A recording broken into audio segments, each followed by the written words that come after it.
9 chapters 10 questions വേഗത്തിൽ നമ്മളൊന്ന് ഓടിച്ചു പോകുന്നു. അതിലൂടെ നിങ്ങൾക്ക് ആ കോൺസെപ്റ്റുകൾ, നമ്മൾ പറയുന്ന ടോപ്പിക്കിലുള്ള ക്വസ്റ്റ്യൻസിലുള്ള കോൺസെപ്റ്റുകൾ കൂടി പഠിക്കാൻ ഈ സമയം കൊണ്ട് ഉപകാരപ്പെടുന്നു.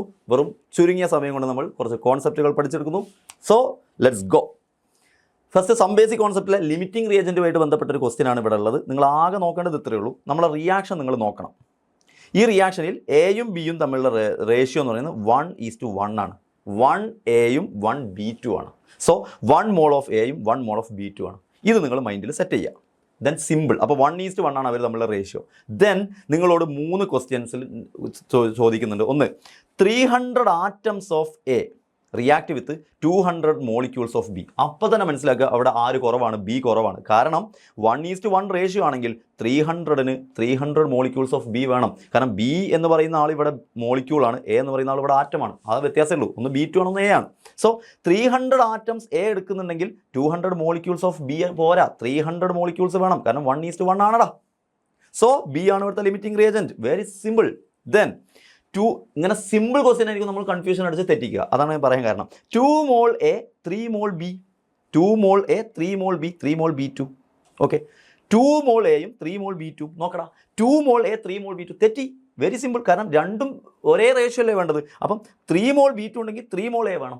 2 മോൾ എ ആണെങ്കിൽ 2 മോൾ B2 മതി. അപ്പം B2 ഇവിടെ എക്സ്ട്രാ ആണ്, എ ഇവിടെ കുറവാണ്. കാരണം 3 മോൾ B2 എടുക്കുന്നുണ്ടെങ്കിൽ 3 മോൾ എ വേണം. അപ്പോൾ എ ഇവിടെ കുറവാണ്. എ ആണ് ഇവിടുത്തെ limiting reagent.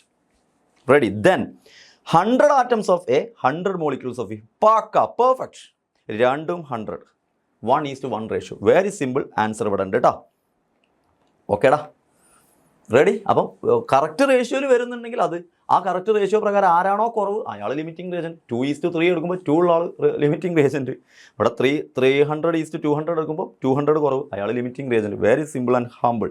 Then structure of ആറ്റത്തിൽ നിന്ന് നമ്മൾ ഒരു ക്വസ്റ്റ്യൻ വന്നിട്ടുള്ളത് ഇങ്ങനെയാണ്. 18 ഇലക്ട്രോൺസും 16 പ്രോട്ടോൺസും 16 ന്യൂട്രോൺസും ഉള്ള ഒരു സ്പീഷീസിനെ കുറിച്ച് പറയുന്നു. ആ സ്പീഷീസ് ഏതായിരിക്കും? എല്ലാവർക്കും അറിയാം. സ്പീഷീസ് ഒരു എക്സ്ട്രാ ഒരു ഇതായിട്ട് എക്സ് ആണ് എടുക്കുന്നതെങ്കിൽ, എടാ 16 പ്രോട്ടോൺസ് എന്ന് പറഞ്ഞപ്പോൾ 16. മാസ് നമ്പർ 32 ആവണം. കാരണം ന്യൂട്രോൺ 16 ആവണമെങ്കിൽ 32 - 16, അപ്പോൾ 32 മുകളിൽ. പിന്നെ ഇലക്ട്രോണിൻ്റെ എണ്ണം 18 ആണ്. അപ്പോൾ 16ലേക്ക് 2 എക്സ്ട്രാ വരണം. അതുകൊണ്ട് 2-. സോ എക്സ് എന്നെഴുതി, പ്രോട്ടോണിൻ്റെ എണ്ണം 16 കൊടുത്തു, ന്യൂട്രോണിൻ്റെ എണ്ണം 16. അപ്പോൾ 16 പ്രോട്ടോണും ന്യൂട്രോണും കൂടെ കൂട്ടിയാലാണ് ഇവിടുത്തെ എണ്ണം കിട്ടുക. അപ്പോൾ പ്രോട്ടോണും 16 ന്യൂട്രോണും 16 എങ്കിൽ 16 32. ഇലക്ട്രോൺ 18 ആണെങ്കിൽ ഈ നമ്പറിലേക്ക് 2 കൂടെ എക്സ്ട്രാ വരണം. 2 എക്സ്ട്രാ വരണമെങ്കിൽ 2-. Simple and humble. Then write any 2 drawbacks of Rutherford model of atom. അറിയാലോ റുദർഫോർഡ് മോഡൽ ഓഫ് ആറ്റത്തിൻ്റെ 2 ഡ്രോബാക്സ് ഇവിടെ തന്നിട്ടില്ല. നിങ്ങൾക്ക് അറിയാലോ അത് 2 ഡ്രോബാക്സ് അറിയാലോ. ഒന്ന്, സ്റ്റെബിലിറ്റി പറയാൻ പറ്റിയില്ല. He couldn't explain stability.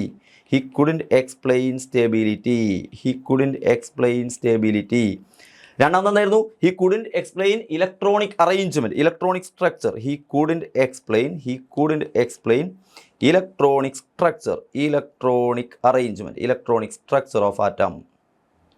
Okay, ready? Then മൂന്നാമത്തെ question. Among the following electronic configurations, which one is correct? Substantiate your answer. മക്കളെ, ഇത് കറക്റ്റ് ആണോ നോക്കടാ. ഇത് കറക്റ്റ് അല്ല. കാരണം ഒന്ന് താഴേക്കാണ്. എല്ലാം ഒരേ ഡയറക്ഷനിലായിരിക്കും വരിക അൺപെയർഡ് ആണെങ്കിൽ. ദെൻ ഇതും കറക്റ്റ് അല്ല. കാരണം ഇയാൾ ഇവിടെ ഫില്ല് ചെയ്തതിന് ശേഷം മാത്രമേ പെയർ ചെയ്യാവൂ. Hund's rule. എല്ലാവർക്കും ഓരോന്ന് വീതം ഫില്ല് ചെയ്തിട്ടേ പെയർ ചെയ്യാവൂ. അപ്പോൾ അതും തെറ്റ്. This is absolutely correct. എസ്സിൽ 2 ഇലക്ട്രോൺ, അടുത്തേലും 2 ഇലക്ട്രോൺ, അടുത്തേലും 3 ഇലക്ട്രോൺ. ഇതാ അൺപെയർഡ് ആയിട്ട് നിൽക്കുന്നു. സോ അത് കറക്റ്റാണ്. സബ്സ്റ്റാൻഷിയേറ്റ് യുവർ ആൻസർ എന്ന് പറഞ്ഞു കഴിഞ്ഞാൽ അവിടെ നോക്കിയേ, ആ മൂന്നാമത്തേൽ ഹൺസ് റൂൾ പക്കാ പാലിക്കുന്നുണ്ട്. ഇലക്ട്രോൺ പെയറിങ് അതിനുശേഷമാണ് നടക്കുന്നത്. പിന്നെ എനർജി ഓർഡറിലാണ് ഫില്ല് ചെയ്തത്. ഓഫ് ബോ പ്രിൻസിപ്പിൾ പാലിക്കുന്നുണ്ട്. പോളീസ് എക്സ്ക്ലൂഷൻ പ്രിൻസിപ്പിൾ ഒരു ഓർബിറ്റിൽ 2 എണ്ണം മാത്രമേ ഉള്ളൂ. അപ്പം 3 റൂളും, ഓഫ് ബോ principle, Pauli's exclusion principle, Hund's rule, അതെല്ലാം പാലിക്കുന്നുണ്ട്. ദെൻ ക്ലാസിഫിക്കേഷൻ എന്നുള്ള ക്വസ്റ്റ്യൻ എന്താടാ? The ionic radius of fluoride ion is 136 picometre, while the atomic radius of fluorine is only 64 picometre. അറിയാലോ, ഫ്ലൂറിനേക്കാൾ സൈസ് കൂടുതലായിരിക്കും F-ന്. കാരണം ഇതിൽ ഇലക്ട്രോൺ കൂടുമ്പം എഫക്റ്റീവ് ന്യൂക്ലിയർ ചാർജ് കുറയും. ഇലക്ട്രോണുകളുടെ എണ്ണം കൂടിയപ്പം പിടിച്ചു വലിക്കാനുള്ള ആളുകൾ സെയിമും, ഇലക്ട്രോണുകളുടെ എണ്ണം കൂടുമ്പോൾ എഫക്റ്റീവ് ന്യൂക്ലിയർ ചാർജ് കുറയും. So F- effective nuclear charge കുറവാണ് Fനേക്കാൾ. അതാണ് മെയിൻ കാരണം. സോ എഫ് മൈനസിൻ്റെ സൈസ് കൂടാൻ കാരണം എഫക്റ്റീവ് ന്യൂക്ലിയർ ചാർജ് കുറവ്. എഫക്റ്റീവ് ന്യൂക്ലിയർ ചാർജ് കൂടുതലാണെങ്കിൽ അടുത്തേക്ക് വരിക ചെയ്യുക. Then the second ionisation enthalpy of an element is always greater than second ionisation enthalpy of an element is always greater than first ionisation enthalpy. Very simple. First ionisation enthalpy എന്ന് പറഞ്ഞാൽ അവസാനത്തെ ഷെല്ലിൽ നിന്ന് ഒരു ഇലക്ട്രോൺ ഒഴിവാക്കാനുള്ള energy.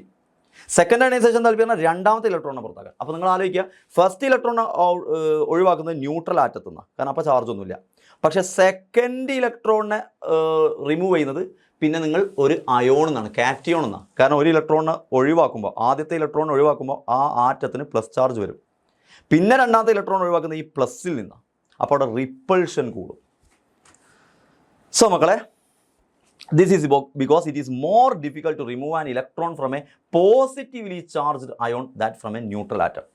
ഒരു positive charged ആറ്റത്തിൽ നിന്ന് ഒരു ഇലക്ട്രോണിനെ റിമൂവ് ചെയ്യാൻ, കാരണം പോസിറ്റീവ് ചാർജ് ഉണ്ട്, അതിൽ നിന്ന് ഒരു ഇലക്ട്രോണിനെ റിമൂവ് ചെയ്യാൻ, പോസിറ്റീവ് നെഗറ്റീവ് തമ്മിൽ അട്രാക്ഷൻ വരും. സോ അവിടെ അവരെ ഇലക്ട്രോണിനെ അതിൽ നിന്ന് റിമൂവ് ചെയ്യാൻ പ്രയാസമായിരിക്കും ഏതിനേക്കാൾ? ന്യൂട്രലിൽ നിന്ന്. അതായത് ഇത്രയേ ഉള്ളൂ, ന്യൂട്രലിൽ നിന്ന് നിങ്ങൾക്ക് ഒരു ഇലക്ട്രോൺ എടുക്കാനാണോ എളുപ്പം, പോസിറ്റീവിൽ നിന്ന് എടുക്കാനാണോ എളുപ്പം? ന്യൂട്രലിൽ നിന്ന്. പോസിറ്റീവ് ചാർജുള്ള ആളിൽ നിന്ന് എടുക്കാൻ കുറച്ചുകൂടെ പ്രയാസമാണ്. Then only valence electron of atoms take part in chemical combination. Draw the Lewis representation of NF3. അറിയാലോ, NF3യുടെ റെപ്രസെൻറ്റേഷൻ എഴുതാൻ നൈട്രേൻ്റെ വാലൻസ് ഇലക്ട്രോൺ ടോട്ടൽ എണ്ണുക 5, ഫ്ലൂറിൻ്റെ വാലൻസ് ഇലക്ട്രോൺ 7, 7 × 3 ഫ്ലൂറിൻ ഉണ്ട്, അപ്പോൾ 21, 21, 5, 26. അങ്ങനെ നിങ്ങൾ എന്ത് ചെയ്യുക, NF3 എന്നിങ്ങനെ ബോണ്ട് ഇട്ട് കൊടുക്കുക. അങ്ങനെ ഓരോ ബോണ്ടിനും 2 ഇലക്ട്രോൺ വരും. അപ്പോൾ 2, 4, 6 ഇലക്ട്രോൺ, 21 6 ഇലക്ട്രോൺ യൂസ് ചെയ്താൽ ബാക്കി 15 ഇലക്ട്രോൺ ചുറ്റും ഫില്ല് ചെയ്യുക. എന്നിട്ട് ഒക്ടേറ്റ് കംപ്ലീറ്റ് ആയോ നോക്കുക. ഓരോ എലമെൻറ്റിനും ഒക്ടേറ്റ് കംപ്ലീറ്റ് ആയില്ലെങ്കിൽ ഒക്ടേറ്റ് കംപ്ലീറ്റ് ആക്കുക. അങ്ങനെ NF3യുടെ ഒക്ടേറ്റ് കംപ്ലീറ്റ് ആക്കി ഫില്ല് ചെയ്താൽ നിങ്ങൾക്ക് ഇങ്ങനെ കിട്ടും കേട്ടോ. 2, 4, 6, 8 എല്ലായിടത്തും ഒക്ടേറ്റ് കംപ്ലീറ്റ് ആയി. ചുറ്റുള്ള ഇലക്ട്രോണുകളുടെ എണ്ണം 21 ആയിരിക്കും. എല്ലാവർക്കും ഒക്ടേറ്റും കംപ്ലീറ്റ് ആയിട്ടുണ്ടാവും. റെഡി? അങ്ങനെയാണ് NF3 വരയ്ക്കേണ്ടത്. Define dipole moment. The dipole moment of BF3 is 0. Why? എന്താ ഡൈപോൾ മൊമെൻറ്റ്? നിങ്ങൾക്കറിയാം, ഡൈപോൾ മൊമെൻറ്റ് എന്ന് പറഞ്ഞു കഴിഞ്ഞാൽ രണ്ട് ആളുകൾക്കിടയിൽ, ഇപ്പം HF ആണെങ്കിൽ അവർക്കിടയിൽ ഉണ്ടാകുന്ന ചാർജ് സെപ്പറേഷൻ, വിച്ച് മീൻസ് അതിൻ്റെ മാഗ്നിറ്റ്യൂഡ്. ചാർജ് ഒരു product of magnitude of charge at one end and distance between the charges. രണ്ടാളുകൾ തമ്മിലുള്ള ഡിസ്റ്റൻസ്, അതാണ് R, ഇൻറ്റു ഒരു എൻഡിലുള്ള ചാർജ് Q. അപ്പോൾ Q × R, അതാണ് dipole moment. Q × R, dipole moment μ = Q × R എന്നുള്ളതിനെ സെൻറ്റൻസ് ആക്കിയാൽ നിങ്ങൾക്ക് ഡൈപോളിൻ്റെ ഡെഫിനിഷൻ കിട്ടും. ദെൻ BF3ൻ്റെത് എന്തുകൊണ്ടാണ് 0 ആയത്? അതതിൻ്റെ സ്ട്രക്ചർ അങ്ങനെ ആയതുകൊണ്ടാണ്. കാരണം നമുക്കറിയാം BF3 എന്ന് പറഞ്ഞു കഴിഞ്ഞാൽ ദാ ഇങ്ങനെയാണ് സ്ട്രക്ചർ, ട്രയഗണൽ പ്ലനാറാണ്. ഇത് തിരിച്ചു വരക്കും കേട്ടോ, ട്രയഗണൽ പ്ലനാറാണ്. സോ മക്കളെ, ഇവിടെയുള്ള ഡൈപോളിൻ്റെ എണ്ണം ഒന്ന് മുകളിലേക്ക്, ഒന്ന് താഴേക്ക്, ഒന്ന് ഇങ്ങനെയല്ലേ വരിക. അപ്പോൾ എന്ത് ചെയ്യും, താഴേക്ക് വരുന്ന ഡൈപോളിൻ്റെ മാഗ്നിറ്റ്യൂഡും മുകളിലേക്ക് പോകുന്ന രണ്ടെണ്ണത്തിൻ്റെ മാഗ്നിറ്റ്യൂഡും തമ്മിൽ ടോട്ടലി ക്യാൻസൽ ഔട്ട് ആയി പോകും. കാരണം എല്ലാം 120 ഡിഗ്രിയിലാണ് നിൽക്കുന്നത്. സോ ടോട്ടൽ ക്യാൻസലേഷൻ വരും. സോ അതിൻ്റെ ടോട്ടൽ ഡൈപോൾ മൊമെൻറ്റ് 0 ആയിരിക്കും. ദെൻ മക്കളെ, നെക്സ്റ്റ് ക്വസ്റ്റ്യൻ എന്താ? Based on bond order compare the relative stability of O2 and O2 2-. O2ൻ്റെയും O2 2-ൻ്റെയും ബോണ്ട് ഓർഡർ വെച്ചിട്ട് സ്റ്റെബിലിറ്റി പറയാം. വിച്ച് മീൻസ് വെരി സിമ്പിൾ, O2ൻ്റെ കോൺഫിഗറേഷൻ മക്കൾ എഴുതുക. നിങ്ങൾക്കറിയാലോ, σ1s2, σ*1s2, σ2s2, σ*2s2 എന്നൊക്കെ പറഞ്ഞിട്ട് O2ൻ്റെ കോൺഫിഗറേഷൻ എഴുതുക. കാരണം O2ൽ 16 ഇലക്ട്രോൺ, അത് വെച്ച് എഴുതുക. അപ്പോൾ നിങ്ങൾക്ക് NBയുടെ എണ്ണം 10 എന്നും NAയുടെ എണ്ണം 6 എന്നും കിട്ടും. ആ NBയുടെ എണ്ണത്തിൽ നിന്ന് NAയുടെ എണ്ണം മൈനസ് ചെയ്താൽ 4, 4ൻ്റെ പകുതി 2, ബോണ്ട് ഓർഡർ 2 ആണെന്ന് കിട്ടും ഓക്സിജൻ്റെത്. പിന്നെ നിങ്ങൾ കാണേണ്ടത് O2 2- O2ൽ 16 ഇലക്ട്രോൺ ആണെങ്കിൽ O2 2- ആകുമ്പോൾ 18 ഇലക്ട്രോൺ ആയി. അപ്പോൾ 18 ഇലക്ട്രോൺ ആകുമ്പോൾ 2 ഇലക്ട്രോൺ കൂടി എക്സ്ട്രാ വരും. ഏതിൽ? π* 2px 2 ആവും, π* 2py 2 ആവും. കാരണം ഇവിടെ ഒരു ഇലക്ട്രോൺ എക്സ്ട്രാ വരും, ഇവിടെ ഒരു ഇലക്ട്രോൺ എക്സ്ട്രാ വരും. കണ്ടോ, ഇതാണ് വ്യത്യാസം. ഇവിടെ π* 2px 1, π* 2py 1, ഇവിടെ π* 2px 2, π* 2py 2. എങ്കിൽ ബോണ്ട് ഓർഡർ എന്താ വരിക? NBയുടെ എണ്ണം 10, NAയുടെ എണ്ണം അപ്പോൾ 8 ആവും. 2 എക്സ്ട്രാ വന്നു. 10 - 8 2, 2/2 1. സോ ബോണ്ട് ഓർഡർ കൂടുതൽ ഏതിലാണ്? O2ലാണ്. അതുകൊണ്ട് O2 more stable. Bond order കൂടുമ്പോൾ സ്റ്റെബിലിറ്റി കൂടും. സോ ബോണ്ട് ഓർഡർ കൂടുതൽ O2ലാണ്, അതുകൊണ്ട് അയാൾ സ്റ്റേബിൾ. O2 2- സ്റ്റേബിൾ O2 ആണ്.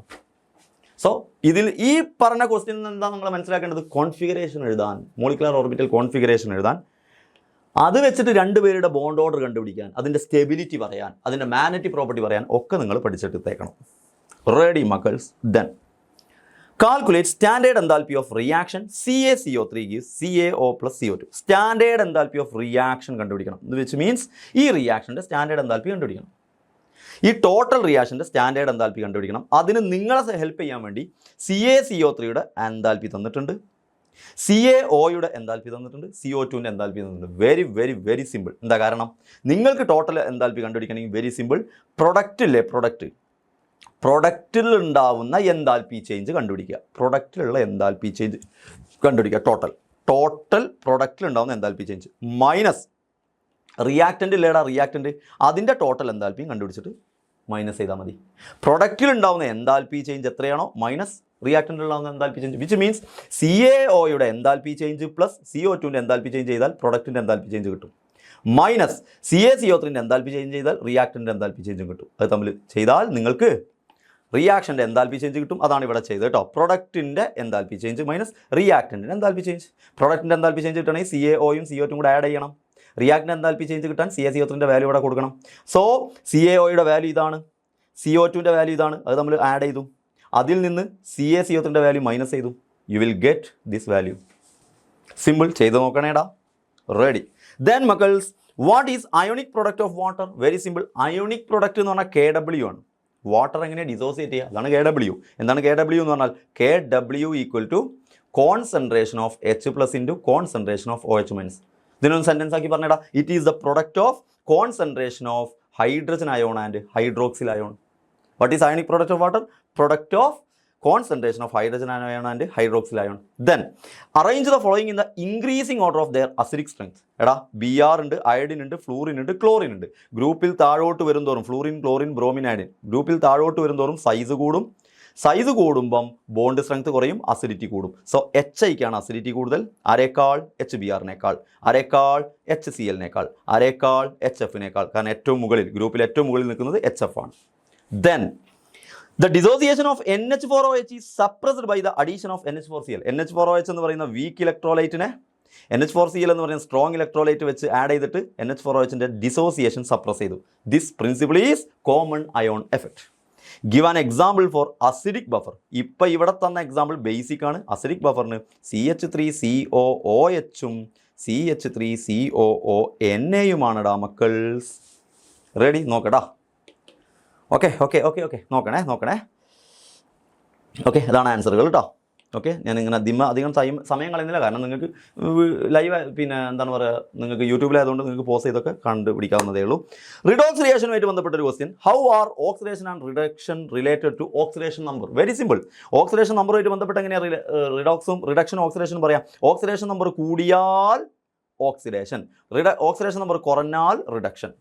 Then during a group discussion, one of your friends argues that thermal decomposition of KClO3 is a redox reaction. KClO3 break ആവുന്നത് ഒരു redox reaction ആണ്. എന്നാൽ CaCO3 break ആവുന്ന redox reaction അല്ല. Sir തൊട്ട് കഴിഞ്ഞ ഒരു വീഡിയോയിൽ പറഞ്ഞു. അത് ഒരാൾ റിഡോക്സ് റിയാക്ഷനോ അല്ലേ നോക്കണമെങ്കിൽ ഓക്സിഡേഷൻ നമ്പർ കൂടിയോ കുറഞ്ഞോ നോക്കിയാൽ മതി. സോ KClO3 ബ്രേക്ക് ചെയ്യുമ്പോൾ KCl പ്ലസ് ഓക്സിജൻ കിട്ടും. അതിൽ Kയുടെ ചാർജ് +1, Kയുടെ ചാർജ് +1 മാറൂല. ക്ലോറിൻ്റെ ചാർജ് പക്ഷേ ഇതിൽ +5 കിട്ടും KClO3യിൽ. പക്ഷേ CLൻ്റെ ചാർജ് ഇവിടെ -1, +5 മൈനസായി, കുറഞ്ഞു, റിഡക്ഷൻ. ഓക്സിജൻ്റെ ചാർജ് ഇവിടെ -2, പക്ഷേ ഓക്സിജൻ ഒറ്റയ്ക്ക് നിൽക്കുമ്പോൾ 0, കൂടി, ഓക്സിഡേഷൻ.